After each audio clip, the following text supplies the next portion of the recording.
my question is, there are 100,000 things we could hold a Constitutional or Article V convention for.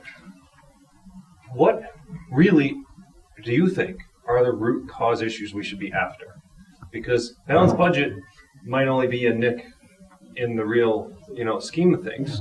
What really, top 5 maybe, things do you think are going to actually get things back where they need to be? That's a very good question. It's not one I usually get. So first, I think the most successful amendments are the ones that are procedural, that put up procedural checks rather than say, you can't do certain types of things. We were discussing a good example earlier on. It's a kind of balanced budget amendment. It's called the National Debt Relief Amendment, and it works like this. When Congress wants to raise the debt limit, in order to do so, they must get the approval of a majority of the state legislatures. Period. That's all it says. No complicated language about emergencies, no complicated language about percentage of gross domestic product or anything like that. Simply, they want to raise the debt limit. They have to get the approval of the majority of the state legislatures. So the whole amendment is, I think, 18 words long. The beauty of that is not just its simplicity, but also you don't have to go into long definitions, and it's a check. Would I think a measure like that, a measure that restrains federal spending, do a lot of good? Yeah. There's a French expression, my French is horrible, there's a cherchez la femme. If something goes on, there's a woman behind it. I have my version of it is a cherchez la federal program. If there's something really stupid going on, there's probably a federal program somewhere. For example, the diversity garbage that we encountered in the university system, is diversity didn't mean diversity of thought. Everybody pretty much had to think the same, but you had to have, you had to absolutely have a sprinkling of certain critical demographics from the base of the Democratic Party. Okay, those groups that were fundamental demographics in the Democratic Party, it was really important to have them represented on your faculty and your student body. But Mormons, another historically discriminated against group, no benefits for them. Okay, they vote Republican. So where did this come from? This largely comes as a result of pressure from federal programs. Because Congress doesn't have to balance its budget, there's essentially no limit on the spending or no limit on what they can do. And they do a lot of damage. Many of you are familiar with the effect on the inner cities of the Aid to Families with Dependent Children program, the FDC program, right? We have neighborhoods. Well, I think the illegitimacy rate now among African Americans in inner cities is something like 80%.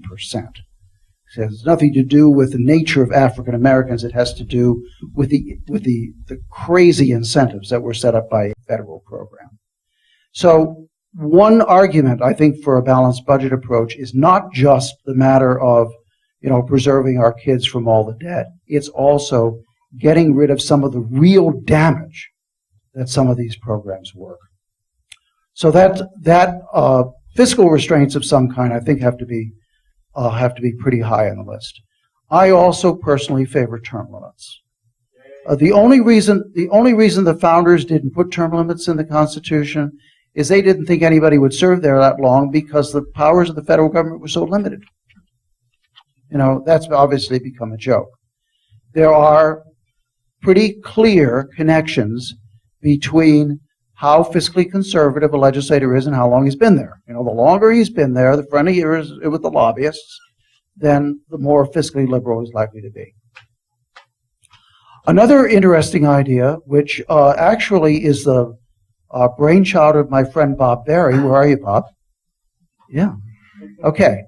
Well, what's the name you give this amendment? Congress at Home. The Congress at Home Amendment. Okay. Many people point out, many people take the position that when we move to direct election of U.S. senators, we lost something. We lost something of federalism because the senators used to be elected by the state legislatures, and the states therefore had power in the system. I'm not sure I really buy that argument. But the reality is, whether you favor a direct election of U.S. senators or not, it ain't going to change. People are not going to vote to disenfranchise themselves, right? So the question is, how can you get some of the benefits of state participation in the federal process, and how can you get people out of Washington, D.C., Congress out of Washington, D.C., so they have to mix with the rest of us? Well, one way to do that is through modern technology.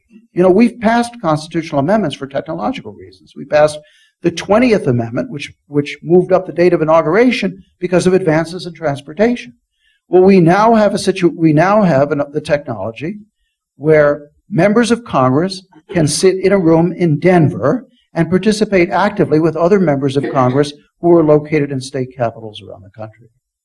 So the idea is, instead of Congress meeting and doing stuff in Washington, D.C., for all but a few ceremonial occasions, you have each congressional delegation of each state meet in the state capitol. Okay? Then they have to go home to where they, to their home that's in the state capitol or outside the state capitol. And when they come out of their little,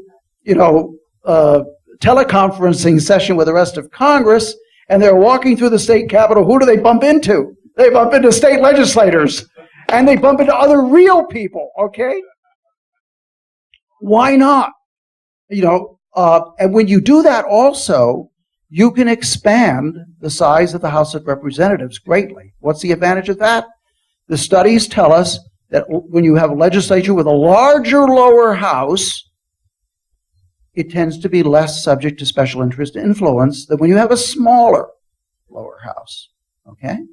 So you have bigger, if you have, say, 1,000 members of the House of Representatives, you've got smaller districts, and you have probably a more fiscally conservative legislature, and one that's more in keeping with the grassroots. So those are three examples I've given. They're all procedural, the fiscal restraints and term limits, and bring them home. Yes, I like that too. And in fact, that usually wins rounds of applause when some others don't. Again, you limit each bill to one subject, and so you reduce the amount of log rolling. By the way, it wasn't long after our Constitution was adopted that states began to recognize that there was a problem in the U.S. Constitution, that they did not have a single subject rule. And so states started putting single subject rules in. It was also in the 19th century they started putting balanced budget provisions in the state constitutions. So these are the results of knowledge that occurred after the Constitution was actually originally written. Thank you all very much. It's been a pleasure.